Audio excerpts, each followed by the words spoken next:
Junia inter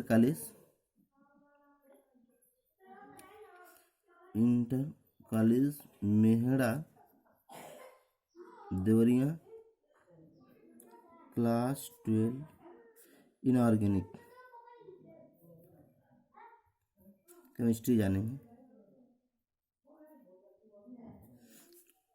आज हम लोग स्टडी करेंगे कोलिगेटिव प्रॉपर्टीज के बारे में। Colligative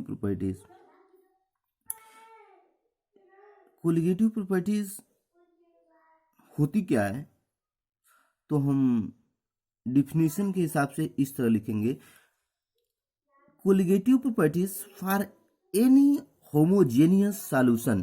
colligative properties for any homogeneous solutions are those which one is depend upon the quantities of the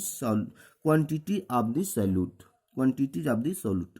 अब बात आती है कि ऐसी प्रॉपर्टीज जो ऐसे सॉल्यूशन की प्रॉपर्टी जो केवल सॉल्यूट के क्वांटिटी पर निर्भर करती है, तो ऐसी प्रॉपर्टीज कोलिगेटिव प्रॉपर्टीज कहलाती है। केवल क्या कर रहा है, depends upon the quantity of solute, इसके नेचर पे नहीं, किसी सॉल्यूट के नेचर पे नहीं, बल्कि उसकी क्वांटिटी पर निर्भर करता है, तो ऐसी प्रॉपर्टीज कोलिगेटिव प्रॉपर्टीज कहलाती है। हम लिखेंगे नोट में इस तरह का लिख सकते हैं कि the nature of solute does not affect any colligative properties. माने कोलिगेटिव प्रॉपर्टीज पर जो है कोलिगेटिव प्रॉपर्टीज पर सॉल्यूट का जो है अफेक्ट नहीं करता है। दूसरा कंडीशन आते हैं तो हम ये भी लिख सकते हैं कि द नेचर ऑफ सॉल्वेंट में अफेक्ट द कोलिगेटिव प्रॉपर्टीज। कह रहा है कि सॉल्वेंट का जो नेचर है वह कोलिगेटिव प्रॉपर्टीज को अफेक्टेड कर सकता है मे बी कर सकता है। अब आते हैं कोलिगेटिव प्रॉपर्टीज 4 प्रकार की होती है। कोलिगेटिव जो प्रॉपर्टीज होती है वो 4 प्रकार की होती है। उनमें है RLVP। RLVP क्या है, तो RLVP कल मैंने आपको बताया कि RLVP equal to mole fraction of solute XB के बराबर होता है, जो मैंने डेरिवेशन करके बताया था। Relative lowering of vapour pressure इसका डिफिनीशन। तो पहला ये हमने पढ़ा चुका है। दूसरा जो है एलिवेशन इन बॉइलिंग पॉइंट। तीसरा है डिप्रेशन इन फ्रीजिंग पॉइंट। चौथा ऑस्मोटिक प्रेशर हो। तो चारों पॉइंट है। चारों पॉइंट में मैंने आपको ये वाला पॉइंट आपको कल डेरिवेशन मैंने करा दिया है। आज हम देखेंगे एलिवेशन इन बॉइलिंग पॉइंट, उसके बाद डिप्रेशन इन फ्रीजिंग पॉइंट, उसके बाद ऑस्मोटिक प्रेशर देखेंगे। तो आज टॉपिक्स जो मेरा रहेगा elevation in boiling point. Elevation in boiling point होता क्या है, एलिवेशन इन बॉइलिंग पॉइंट से पहले हम जानें कि बॉइलिंग पॉइंट क्या होता है। उसके बाद एलिवेशन शब्द क्यों जुड़ा है जस्ट मैं बताऊंगा आपको। तो for any liquid, boiling point का एक नया डिफिनेशन जानिए। For any liquid boiling point is that temperature at which the vapour pressure of liquid is equal to atmospheric pressure, है ना। किसी भी लिक्विड का जो है किसी भी लिक्विड का बॉइलिंग पॉइंट जो होता है, बॉइलिंग पॉइंट वह टेम्परेचर होता है जिस पर वेपर प्रेशर का मान एटमॉस्फेयर प्रेशर के बराबर हो जाता है, एटमॉस्फेयर प्रेशर के बराबर हो जाए। Is equal to atmosphere pressure लिखा है कि which the vapour pressure of liquid is equal to atmospheric pressure के अगर बराबर हो जाता है तो इसे हम क्या बोलेंगे, बॉइलिंग पॉइंट। अब एलिवेशन शब्द इसमें बॉइलिंग पॉइंट में जुड़ा के हम तो क्या होता है कि बॉइलिंग पॉइंट में इंक्रीजेस होता है इन टेम्परेचर, इसलिए उसमें एलिवेशन होता है। एलिवेशन का मतलब होता है कि बढ़ता है। थोड़ी सा और आगे बढ़ते हैं। तो आगे बढ़ने पे हम ग्राफिकल रिप्रेजेंटेशन के द्वारा हम देखें इस चीज को, तो ये समझें, ये समझना परम आपको आवश्यक है। जैसे हम कहते हैं कि एक ग्राफ खींच रहे हैं, किस तरह का कि एक एक्स एक्सिस, एक वाई एक्सिस और इधर टेम्परेचर में ले रहा हूँ T, और इधर वेपर प्रेशर ले रहा हूँ, इधर वेपर प्रेशर ले रहा हूँ, वाई एक्सिस के अलॉन्ग वेपर प्रेशर ले रहा हूँ। मैंने कोई प्योर लिक्विड, अब ये लाइन जो है, ये लाइन एटमॉस्फेयर प्रेशर की लाइन है, 1 एटमॉस्फेयर प्रेशर की लाइन है ना, 1 एटमॉस्फेयर प्रेशर की लाइन है। थोड़ी सी अब आगे बढ़ते हैं, मान लेते हैं कि कोई प्योर लिक्विड है, कोई प्योर लिक्विड है, यह लिक्विड जो है रूम टेम्परेचर 25 डिग्री सेंटीग्रेड पर प्योर अवस्था में है, प्योर स्टेज में है। अब इसके पार्टिकल्स इसके सरफेस पे होंगे निश्चित तौर पे, तो निश्चित तौर पे इसमें कोई ना कोई वेपर जरूर होगा, वेपर कुछ ना कुछ होगा। मान लेते हैं कि 25 डिग्री इधर टेम्परेचर है, तो 25 डिग्री सेंटीग्रेड पर इसका वेपर प्रेशर जो है इस पॉइंट पे इसका वेपर प्रेशर है, इस पॉइंट पे है रूम टेम्परेचर पे। अब थोड़ा सा इसको हीट करते हैं, थोड़ा सा जब हम हीट करते हैं तो इसके पार्टिकल्स ऊपर की ओर वेपराइज होंगे, और जब वेपराइज होंगे तो इसका वेपर प्रेशर क्या होगा, बढ़ेगा। तो टेम्परेचर मैं बढ़ा रहा हूँ, धीरे धीरे धीरे धीरे टेम्परेचर इधर की ओर जा रहा है, तो वेपर प्रेशर भी क्या हो रहा है, धीरे धीरे धीरे धीरे इस लाइन से आगे बढ़ता जा रहा है। ऐसा कंडीशन आ रहा है कि ये जो है टेम्परेचर हम इस यहाँ तक गए, यहाँ तक ऐसे बढ़ा रहे हैं टेम्परेचर यहाँ तक, तो वेपर प्रेशर जो है बढ़ते बढ़ते बढ़ते बढ़ते बढ़ते बढ़ते बढ़ते यहाँ पे, अर्थात 1 atm के बराबर वेपर प्रेशर वाली लाइन को क्या करा है, कट करा। ये ग्राफ इस पॉइंट को या लाइन इस पॉइंट को कट कर रही है।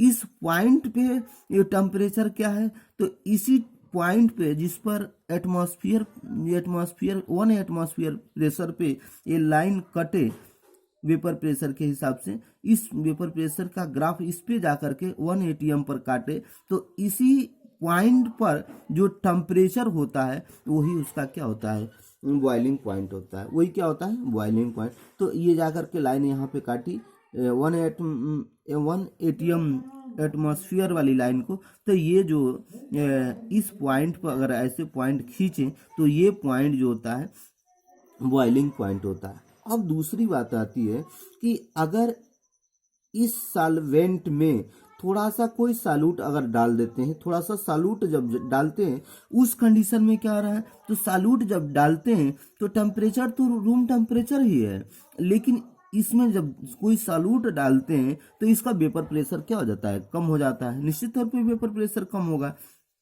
तो वेपर प्रेशर यहाँ न होकर के यहाँ पे न होकर के बल्कि यहाँ पर ये लाइन हो रहा है, यहाँ पॉइंट पे हो जा रहा है, वेपर प्रेशर यहाँ पे हो जा रहा है। जब यहाँ पे वेपर प्रेशर हो रहा है उस कंडीशन में टेम्परेचर तो वही है। अब ये पॉइंट हो गया मिक्सचर जो सॉल्यूशन बन गया उसका।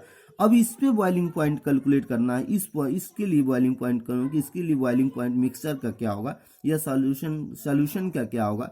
तो हम क्या करते हैं, 25 degree centigrade room temperature, boiling vapour pressure यहाँ पे, धीरे धीरे टेम्परेचर में बढ़ा रहा हूँ, धीरे धीरे बढ़ाते बढ़ाते बढ़ाते बढ़ते इधर वेपर प्रेशर बढ़ रहा है, इधर टेम्परेचर, इधर वेपर प्रेशर, इधर टेम्परेचर बढ़ते बढ़ते हम देखते हैं कि ये लाइन, ये जो वेपर प्रेशर इतना हीट कर दिए कि ये जो है वेपर प्रेशर वाली लाइन 1 atm वाली लाइन को जाकर के एक पॉइंट पे काट रही है, और इस पॉइंट पे जब हम निकालते हैं तो नीचे की तरफ जाते हैं तो इस पे टेम्परेचर यहाँ पर, अर्थात टेम्परेचर यहाँ ना होकर के बल्कि टेम्परेचर क्या कर गया है, इंक्रीज कर गया। तो ये सॉल्यूशन का है, ये प्योर स्टेज में है, ये क्या है, सॉल्यूशन का है, बॉइलिंग पॉइंट है टेम्परेचर का, जो सॉल्यूशन का बॉइलिंग पॉइंट है, सॉल्यूशन का बॉइलिंग पॉइंट है।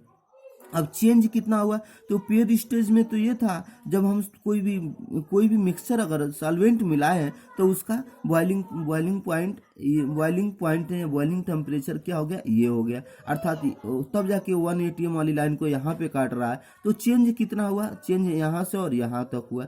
चेंज को हम रिप्रेजेंट करें चेंज इन बॉइलिंग पॉइंट को, चेंज इन बॉइलिंग टेम्परेचर को, इस बॉइलिंग टेम्परेचर को हम करें डेल टीवी से, तो कितना चेंजेज हुआ, तो बढ़े हुए टेम्परेचर में से कम वाले टेम्परेचर को घटाया, अर्थात टीवी माइनस क्या है, टीवी नॉट जीरो, इतना ही बड़ा है। ये प्योर स्टेज में है, ये प्योर स्टेज में नहीं है, सॉल्यूशन का है। अब थोड़ी से और आगे बढ़ते हैं, तो उस कंडीशन में थोड़ा सा और आगे बढ़ते हैं। अब यहाँ तक हम पहुँच गए। थोड़ा सा डेल टीवी माने change in boiling point proportional to किसका होगा कि मैंने इसमें कोई सॉल्यूट मिलाया है तब, अर्थात सॉल्यूट के कंसंट्रेशन पर निर्भर करता है। तो del TV directly proportional to concentration of solute. Concentration of solute का मतलब हुआ कि एक मोलिलिटी टर्न आती है। मोलिलिटी ये जो है टेम्परेचर इंडिपेंडेंस टर्न है, टेम्परेचर पर डिपेंड करने वाला टर्न नहीं है। तो जो भी इसके डेरिवेशन किया साइंटिस्ट ने, उसमें मोलिलिटी एक टर्म लिया था जो टेम्परेचर इंडिपेंडेंस टर्न है, टेम्परेचर पर डिपेंड, क्योंकि टेम्परेचर मेरा चेंज हो रहा है तो हमको टेम्परेचर इंडिपेंडेंस टर्न एक ऐसा टर्न लेना है जो वो वैज्ञानिक जो लिया था वो मोलिलिटी लिया था। क्या लिया था? मोलिलिटी लिया था, यम से रिप्रेजेंट करते हैं। तो del TV directly proportional to M. थोड़ा सा ये प्रोपोर्शनल चिन्ह हटाएंगे तो कोई कांस्टेंट मान लेते हैं केबी लगा है इंटू एम।